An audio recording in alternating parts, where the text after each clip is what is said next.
Bună ziua, sunt Liviu Popescu și vă prezint analiza zilnică a pieței de astăzi, 26 iulie, aici la UFX Markets. Bursele de valori din SUA au închis indecis din cauza faptului că investitorii au reacționat la raportul de profit al celor mai mari companii industriale și la posibilitatea ca Banca Centrală să intervină pentru a relansa economia. Dow Jones a câștigat 0,47%, Nasdaq a scăzut cu 0,31% și S&P 500 cu 0,03%. Dow Jones tranzacționează peste nivelul de rezistență de 12.550 și tendința este ascendentă înspre 12.800, iar Nasdaq s-a menținut peste zona puternică de suport de 2.520. Dolarul american s-a depreciat în fața celor mai multe valute, după ce bursele de valori au reacționat la rapoartele prezentate și după ce euro a câștigat teren pentru prima dată în ultimele 6 zile. Rezultatele indicelui vânzări de locuințe noi construite sunt dezamăgitoare.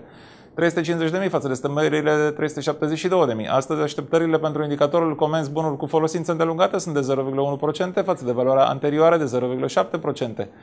Iar datele referitoare la șomaj sunt estimate la 381.000 față de valoarea precedentă de 386.000. Pe piața mărfurilor, prețul aurului a străpuns nivelul de săptămâna trecută, închizând la $1.605 per uncie. Se estimează că tendința ascendentă va continua și metalul prețios ar putea ajunge la nivelul de rezistență de $1.630.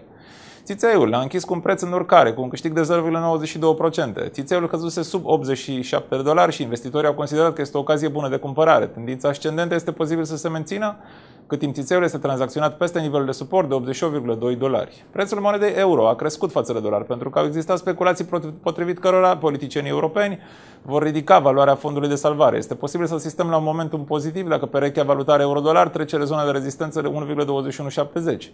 Euro, ultima valoare, 1,2140. Lira sterlină s-a depreciat, după ce rapoartele economice au fost mai rele decât era estimat. PIB-ul a fost calculat la minus 0,7% față de estimările de minus 0,2%. Lira sterlină, ultima valoare, 1,5480.